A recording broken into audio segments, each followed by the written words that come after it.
Recently, Dakar hosted its 15th Biennale of Contemporary African Art. The origin of African art stretches far beyond recorded history. The continent's oldest known beads, crafted from nacreous shells, were worn as personal ornaments more than 72,000 years ago. Evidence of complex paint-making dates back 100,000 years.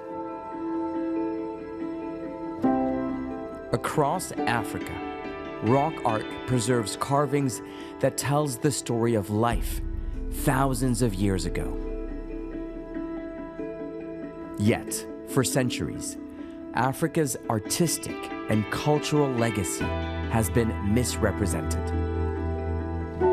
As European explorers reached the West African coast, they encountered sophisticated and traditional sculptures, textiles, and ceremonial objects, each with its own distinct social and spiritual importance. But instead of seeing them as high art forms, Europeans dismissed them, placing them outside the Western definition of art. Colonialism reinforced this distortion. In the 19th century, African art was often called primitive. Western institutions and collectors reduced its significance to anthropological pieces rather than legitimate artistic expressions. But by the early 20th century, a shift began. Art historians such as Carl Einstein and Leo Frobenius redefined African art as an aesthetic and intellectual tradition. Meanwhile, European modernists like Gauguin, Picasso, and Matisse were inspired by its bold forms and raw emotional power, integrating African influences into their own revolutionary styles.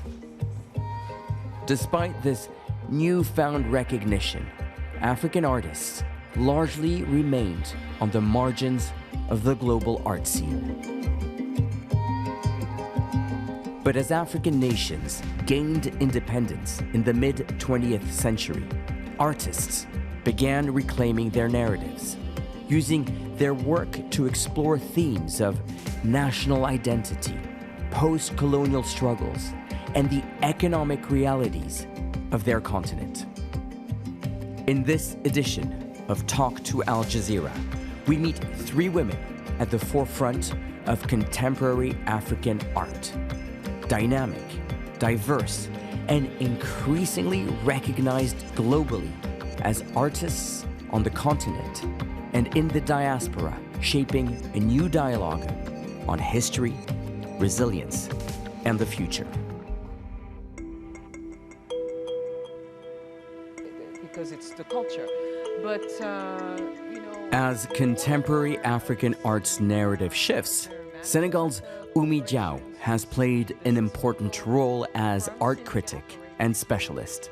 Deeply engaged in West Africa's modern art scene, she has focused on bridging the gap between African artists and the global market.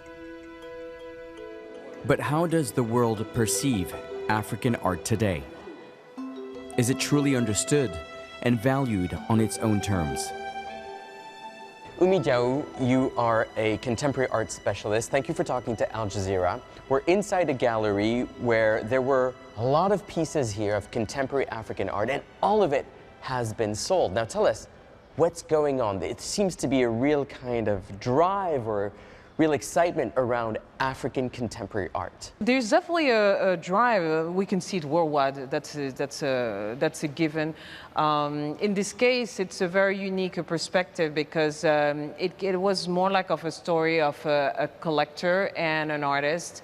The collector who started collecting because of this artist 30 years ago just had a coup de cœur for this artist called Fodé Camara, who's a very well-known artist, and basically he wanted to celebrate the fact that African people could collect art.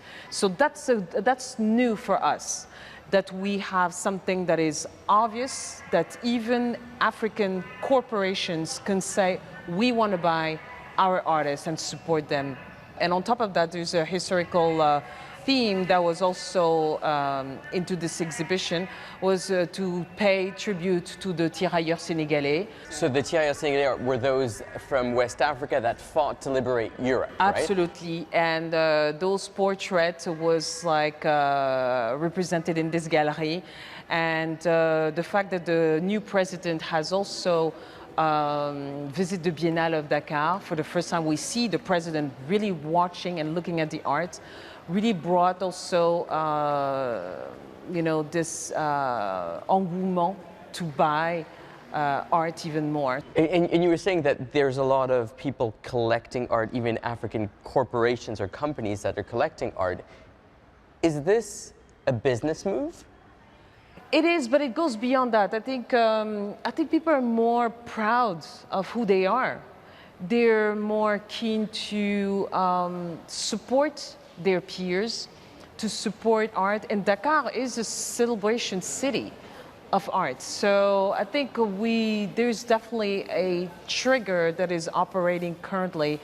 And I think people are no longer afraid to say, I love this artist, I just want to buy this piece and have it show it to the family. So on the market, it seems that a contemporary African art jumped from $16 billion a year to $40 billion a year. I mean, those are extraordinary numbers.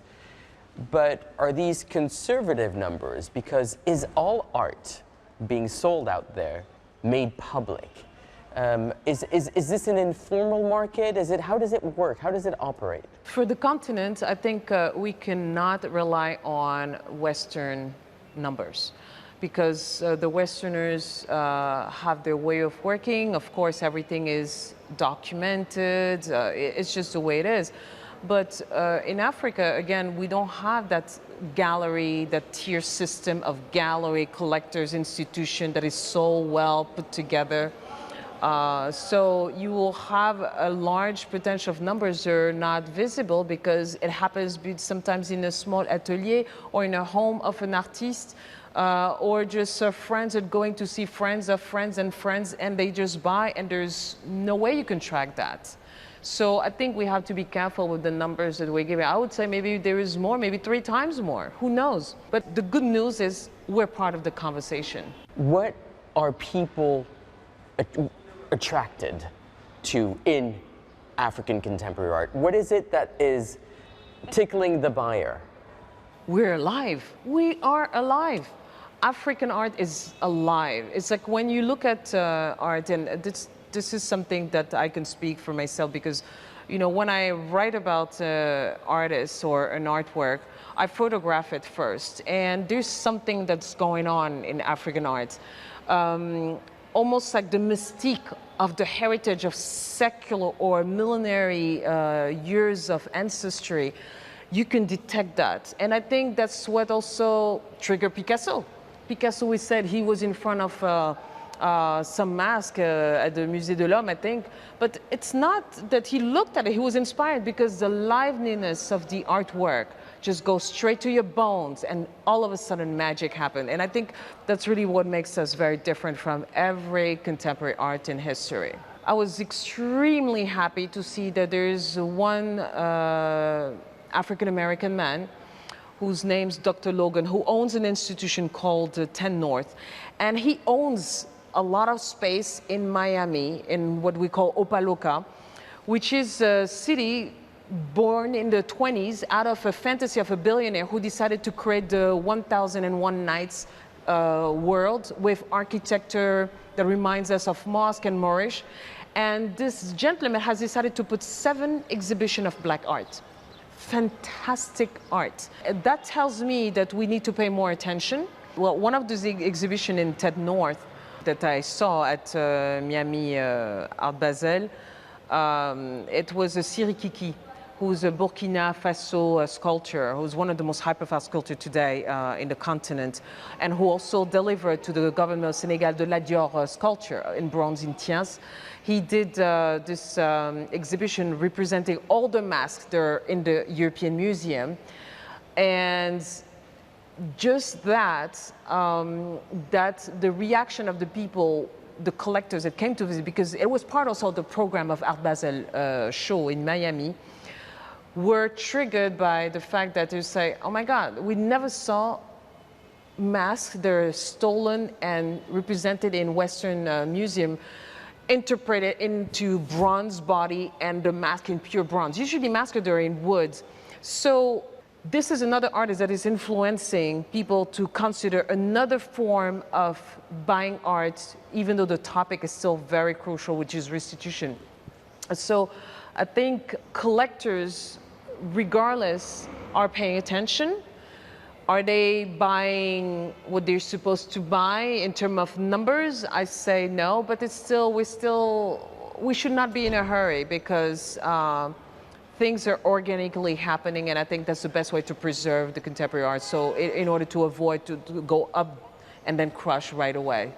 At the end of the day, we're all part of the world, and certain conversations that touch the Westerners or the people from Asia or the people from Middle East or in America or Latin America, we're also touched by those realities. Art is just magic, whether we want it or not. But I feel like African art has something even more special, because all the heritage, the ancestries, messaging goes through the hands of the artists, and you can feel it sometimes in some African art.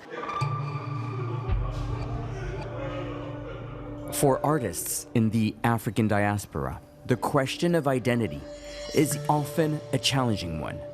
Their work does not only address the present, but also navigates a painful history, the forced displacement of their ancestors through the transatlantic slave trade. Ayanna Jackson is an African-American photographer and filmmaker who brings this past into sharp focus through her work.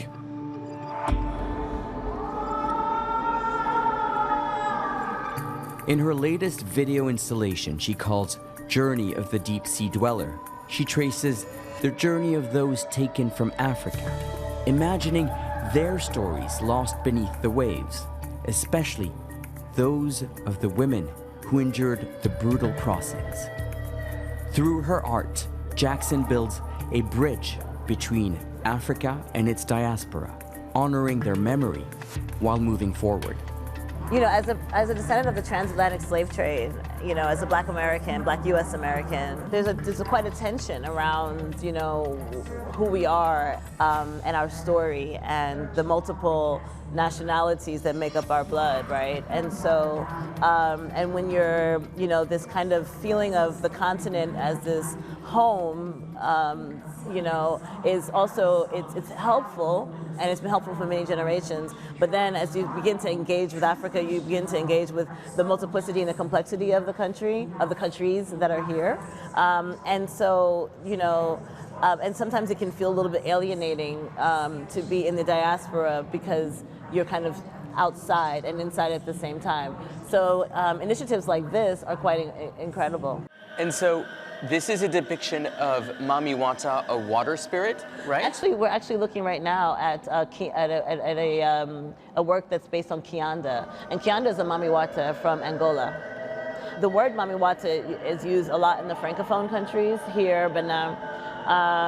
But then some who might be familiar with the Yoruba Nigerian pantheon, they might have heard of Yemaya or Oshun. And the idea is that different bodies of, you know, it's an animist concept, right? The different bodies of water have a spirit. And do these water spirits exist in the United States? Yeah, you have a lot of people's belief systems that were brought across the Atlantic with the people. And there was a lot of work that was done to mask it beneath the Christianity. So voodoo in Haiti is an example of that. You know, so they're one of the resistance, like acts of resistance. One of the many acts of resistance was to keep that. So for me, the Atlantic is our home.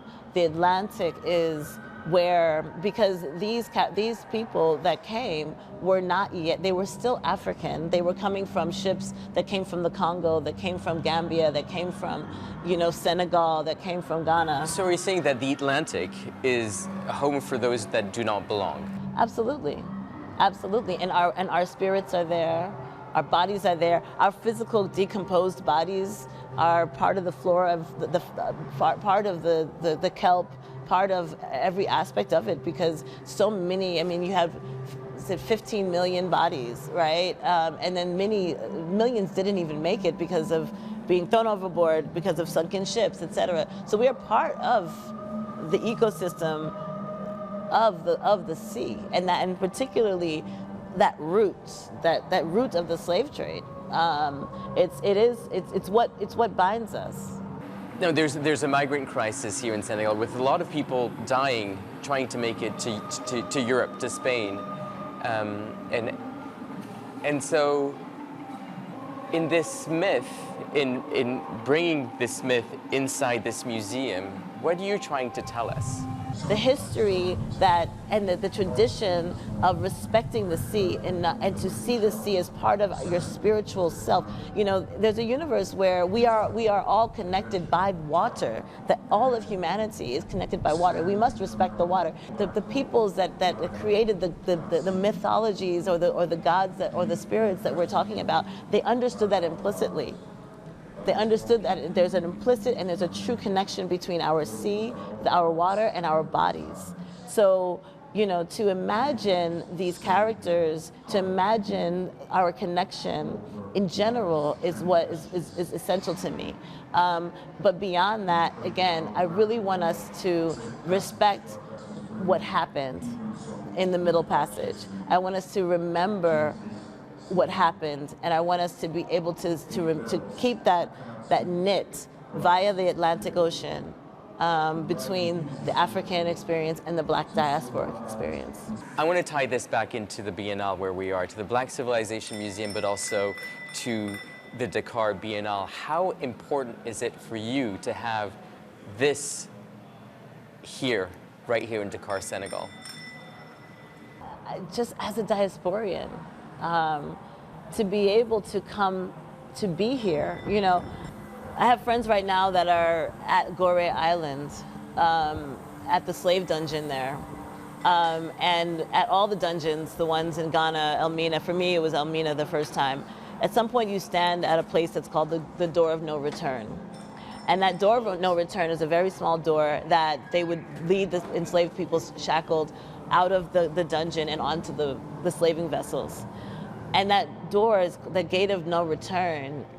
Just the word, it says you're not meant to return. So to actually come back, not only to have survived centuries of the slave trade, because we were meant to build that country and disappear. I don't know what they were going to do with us, but you know, to actually be able to come back to the continent, to then come to Senegal, and then to exhibit a work like this, from my point of view, as to come home to this space. I'm not going to cry on your screen, but it's a serious moment for me individually and culturally to be here at all on this land, but also to have the opportunity to be in conversation with Senegalese artists from all over the world.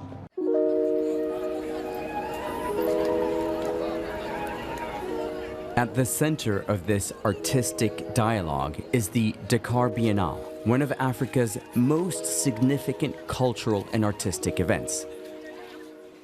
More than just an exhibition, it is a platform for exchange where artists from the continent and beyond converge to redefine the global art landscape. Salimata Diop is a Senegalese curator, and under her vision, the Biennale highlights how art can serve as both an anchor to the past and a guide to the future.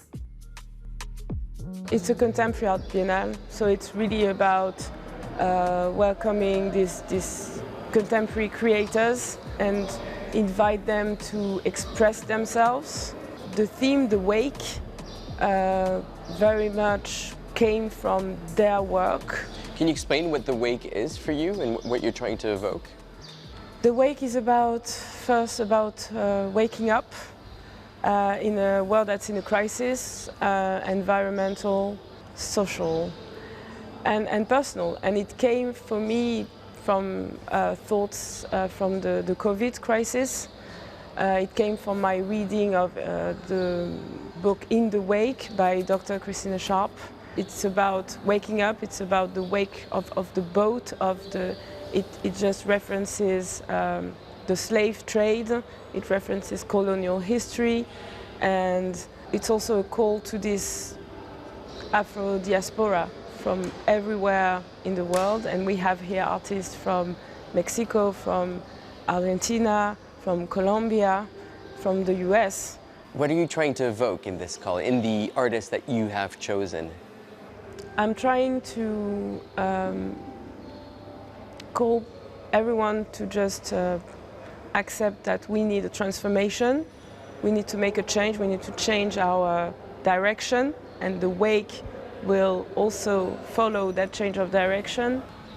I think art will take you to think about what's happening to our world in another way than a scientific article will. It will actually allow you to feel, to know how it makes you feel, actually makes you feel, and to come back to this personal transformation that is necessary before any other transformation. It's interesting that you talk about transformation because, as I've understood it, this building, you've transformed it, right? You decluttered this colonial building. What were you trying to do? I was afraid at first. I think as a curator, this building is a monster. It's like the Minotaur. It's a huge monster, a labyrinth. And I went into this war with it at first, but it became more about actually how to understand it, how to give it also the respect. For instance, in this Salle des Pas Perdus, What is it called? Salle des Pas Perdus. So the room of lost steps. Yes. That's an Isn't interesting. it beautiful? Yes. Yeah. So this was a room where what would happen then? People would just wait, I guess, or? I think they were waiting for the trials. It's incredible that you're taking over this colonial building, right, and making it your own. This sense of ownership. Do you feel that there's the same sense among young Africans at this moment to try to reappropriate something? And what is that something that they're trying to reappropriate? It will take time. It will take time. It will take a lot of realization, a lot of work, because the colonial time was so long as well. And you don't just snap and say, you're independent, bye. And we know that we still very much are confronted to a structure that is very colonial still. I think, for instance, here in Senegal, that is indeed a movement that is ongoing. And I hope that this Biennale, and with this theme, actually give an accurate reflection of what's happening for these artists, but also for these societies, these countries they come from. Obviously, some people would go to a contemporary art gallery or museum. You would think it would be not so much people off the streets, but maybe, you know, highbrows, intellectuals, and the bourgeoisie. How did you ensure, or are you trying to ensure that anyone can have access to it, and how? It is a difficult task, also because of the space and this building and this facade that is so intimidating. It has been built in order to be intimidating. And I don't think the architects, these French architects in the 50s, wanted this to be a welcoming space where anyone feels they can walk in and be welcome. So the first thing we've done is, as curators, we decided to show a work on the facade, to actually break that wall and to actually make the art explode out of the space. And we didn't pick any work. We picked the artist Gina Athena-Ulis from Haiti, who is actually in her work referencing Haiti's depth, Haiti's history, and who's worked with students who actually made a collective participative work in the end, and who's also referencing that the fact that it is a colonial building, intimidating building, in the fact that there are runes at the feet of her works. I spent a lot of time working on my vision to transform this palace and to actually showcase these artists' universes, to really give them the understanding they deserve. There's so much vulnerability, it seems, in a lot of the art that we're seeing. If you have any message to give to not just people who are from Afro-Caribbean descent or African, anybody who has this sense of not belonging, right? This is something that you're kind of tapping into. What message would you have to those that are trying to find a place to express their art? Being an artist is already belonging to a very special family, where sometimes people will criticize that there is less rationality, or that things are less clear or easy to understand, but where actually I think the people are the most reasonable and the most sensible. Because through the senses and through emotion, they're always just more precise, more impactful, and in the truth in some way. Deliberate in their, yes, in their approach. So this Biennale, it's not an African Biennale. It's not even a Pan-African Biennale. It's an international Biennale.